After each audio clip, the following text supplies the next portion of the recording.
ज्या उद्देशाने शिवसेना स्थापन केली, केवळ खुर्ची करता त्या उद्देशाला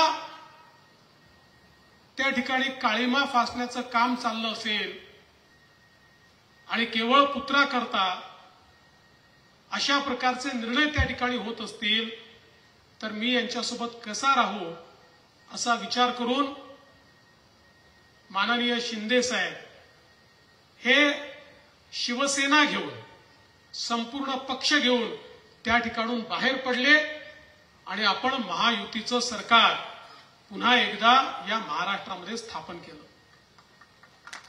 हे सरकार स्थापन झाल्यानंतर आपल्याला कल्पना आहे की आपण अतिशय धडाडीने कामं करत होतो, पण त्याच वेळी राष्ट्रवादी काँग्रेसमध्ये देखील काही वेगळं घडत होतं। त्याही ठिकाणी काही खदखद होती, काही अस्वस्थता होती,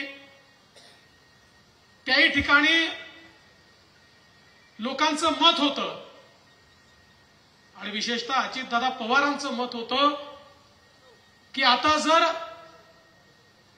आपल्याला विकासाकडे जायचं असेल तर या देशामध्ये नरेंद्र मोदीजींच्या शिवाय दुसरा कोणी विकास करू शकत नाही।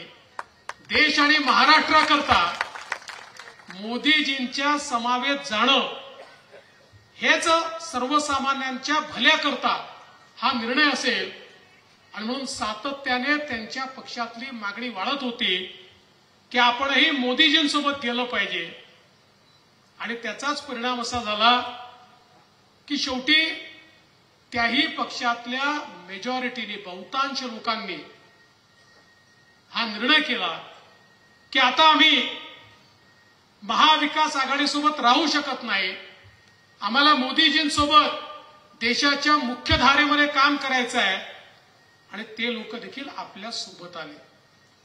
आता मला सांगा, जर कोणी आपल्या सोबत आलं तर त्याला घेतलं पाहिजे की नाही घेतलं पाहिजे?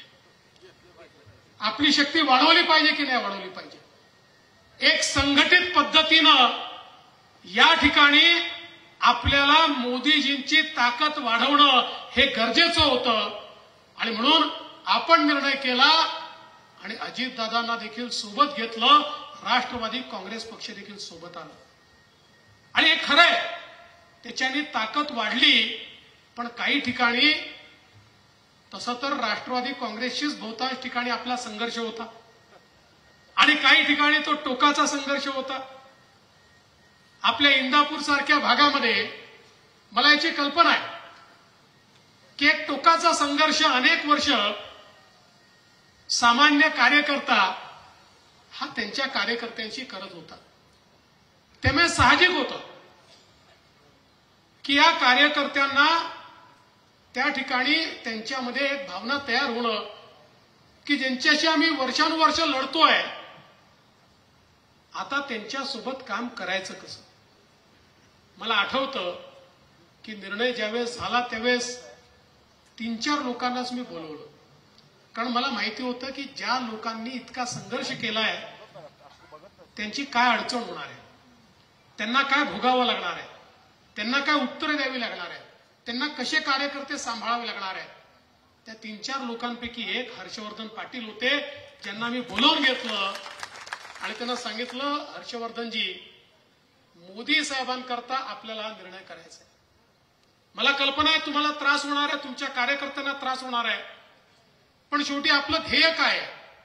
आपलं ध्येय विकास आहे, आपलं ध्येय विकसित भारत आहे, आपलं ध्येय विकसित महाराष्ट्र आहे। या महाराष्ट्रात आणि देशात राहणाऱ्या दीन दलित गोरगरीब आदिवासी शेतकरी शेतमजूर अल्पसंख्याक ओबीसी मराठा धनगर सगळ्या समाजातल्या 18 पगड जातीच्या लोकांना पुढे नेण्याकरता देशाचं नेतृत्व जर इतक्या चांगल्या प्रकारे काम करत असेल तर त्यांच्या पाठीशी महाराष्ट्र उभा करावा लागेल आणि महाराष्ट्र उभा करायचा असेल तर संघटित शक्तीने आपल्याला उभं करावं लागेल। कालपर्यंत जे आपल्या अजेंड्याचा विरोध करत होते ते जर आज आपला अजेंडा मान्य करत असतील, मोदीजींचं नेतृत्व मान्य करत असतील तर आपण त्यांना सोबत घेतलं पाहिजे। हर्षवर्धनजींनी सांगितलं, मला त्रास होईल साहेब, माझ्या कार्यकर्त्यांना माझ्यापेक्षा जास्त त्रास होईल।